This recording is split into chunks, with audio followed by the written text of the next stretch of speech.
A paz do Senhor, galera. Estamos aqui no nosso terceiro vídeo sobre o livro Maior que a Tempestade, escrito pelo apóstolo Rina. Se você não viu os vídeos 1 e 2, eu te convido a ver, eles estão no canal. Vamos lá. A Bíblia fala algo sobre um homem muito interessante, Josué 1:8.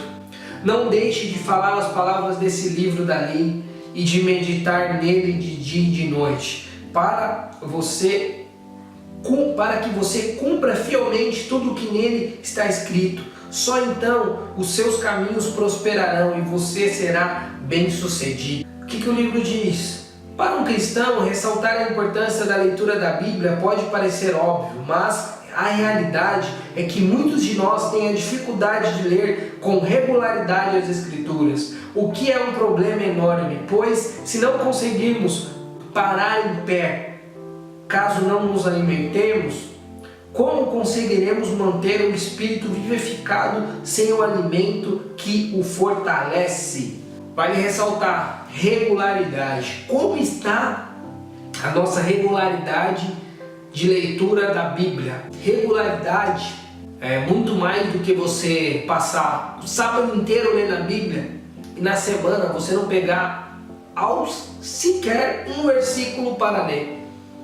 A ideia é que nós temos alimento diariamente, não só no final de semana, não só quando nós viemos pegar um culto, não só quando nós sentarmos para ler a Bíblia uma vez por semana, numa escola dominical, no estudo bíblico. A ideia de Deus é que, assim como nós nos alimentamos diariamente, café da manhã, almoço, janta, às vezes um lanchinho da tarde, é que nós venhamos alimentar diariamente, constantemente o nosso espírito.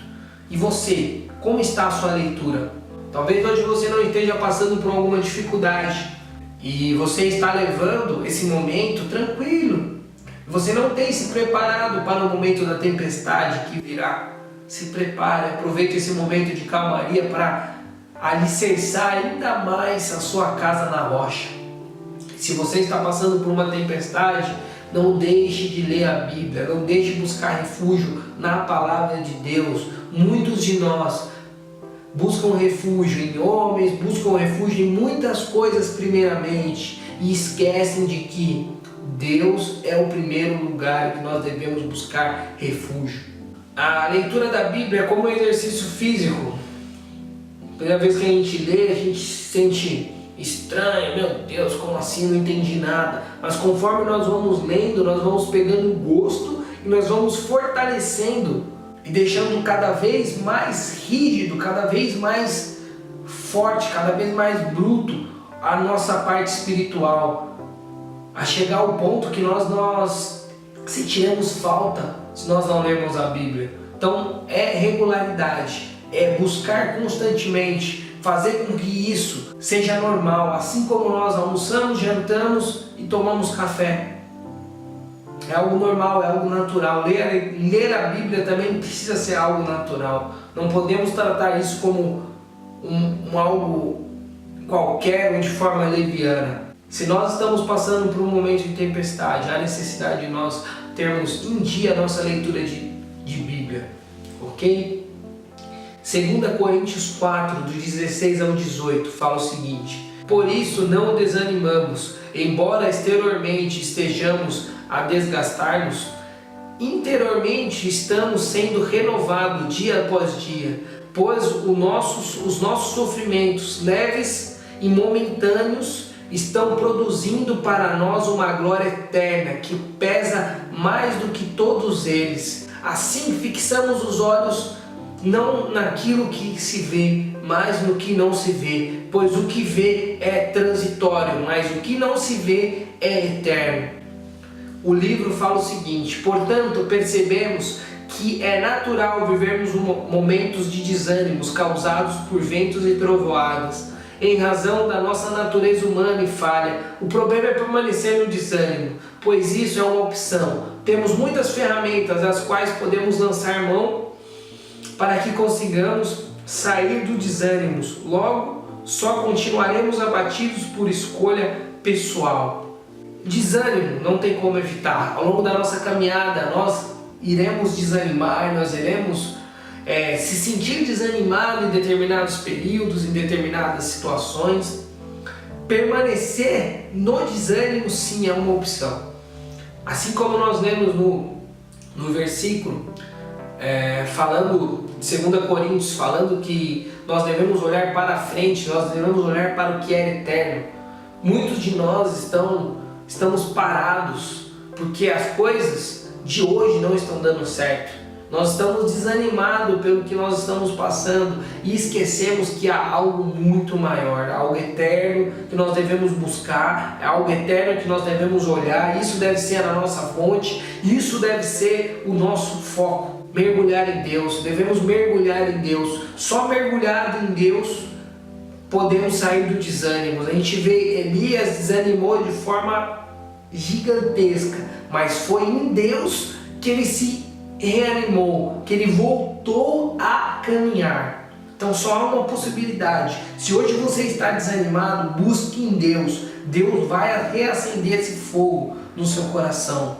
Não deixe de procurar ajuda primeiro em Deus, como nós falamos, mas existem pessoas ao nosso redor que nos amam, existem pessoas que compartilham a mesma fé que nós.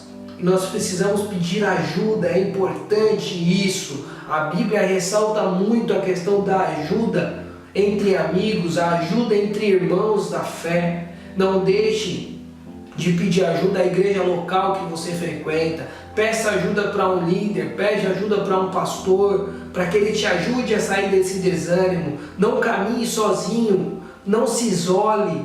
A grande arma de Satanás hoje é o isolamento, ok? Então dá para sair. Se hoje você está desanimado, dá para mudar esse quadro.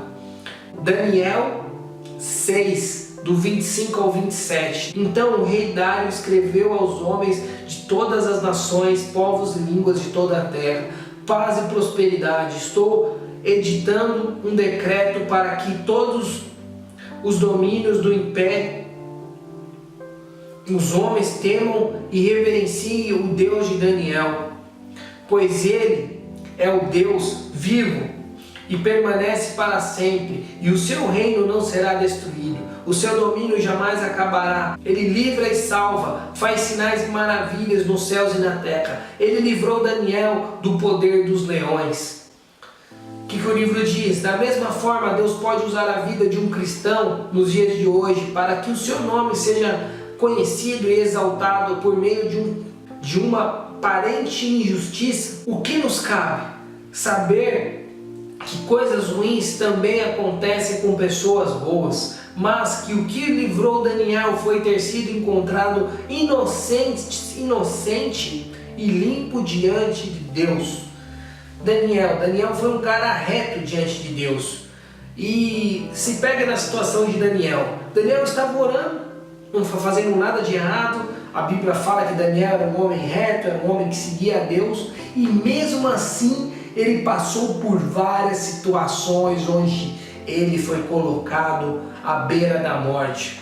Esse texto que nós lemos é pós Daniel ter sido livrado da cova dos leões. Imagine você na posição de Daniel, fazendo o que é reto, fazendo o que é correto, orando diariamente, lendo a palavra, e você se depara com uma situação onde o caos é estabelecido, onde você é colocado na cova dos leões. Jesus nunca prometeu um evangelho tranquilo, pelo contrário, ele sempre falou: pegue a sua cruz e me siga, tenha de bom ânimo, eu venci o mundo. Então ele sempre colocou situações, ele sempre deixou claro que seguir a Cristo é uma caminhada onde muitas coisas acontecerão, mesmo em situações onde nós estamos retos diante de Deus. Então não se sinta injusto, não se sinta desamparado. Talvez você esteja vivendo um momento onde você se pergunta: o que eu fiz de errado? Talvez você não tenha feito nada igual Daniel, e você está passando por isso para que o nome de Deus seja glorificado. Cristãos passam sim por doença, cristãos passam sim por injustiça, cristãos sim são caluniados, cristãos sim passam por momentos ruins. Isso é importante para que nós sejamos alicerçados em Cristo ainda mais e para que o nome de Deus seja glorificado. Após Daniel ser livrado da cova dos leões, um rei ímpio, um rei que não acreditava em Cristo, não acreditava em Deus, faz um decreto onde todo o seu império serviria a um Deus de Daniel. Você entende, meu amado, que muitas vezes a situação que você está passando é para que a glória de Deus seja estabelecida? É muito mais do que ser curado, é muito mais do que Deus resolver os nossos problemas. O nome de Deus precisa ser glorificado. Hoje, em meio à nossa tempestade, como tem sido o nosso comportamento? Igual de Daniel, seguiu firme e confiante em Deus, mesmo que Daniel morresse, ele não se entregou, ele não entregou a sua fé. E hoje, a nossa atitude diante de Deus, como tem sido? Nós temos murmurado, nós temos agido como ímpios? Ou nós estamos agindo como Daniel? E o mais interessante, em meio à nossa tribulação, devemos permanecer como Daniel, inocente e limpo diante de Deus. Hoje, em meio à nossa tribulação, em meio às nossas dificuldades, nós estamos realmente limpos e inocentes diante de Deus, porque foi exatamente isso que livrou Daniel da cova dos leões. Então pense sobre isso, pense, reflita, compre esse livro é fantástico, esse livro me mostrou coisas que eu nem imaginava que eu precisaria melhorar. Compre esse livro. Embaixo vai estar a descrição, onde comprar. Te convido a compartilhar o canal, te convido a presentear alguém com esse livro. Amém? Então, ouça, reflita e escreva sobre isso.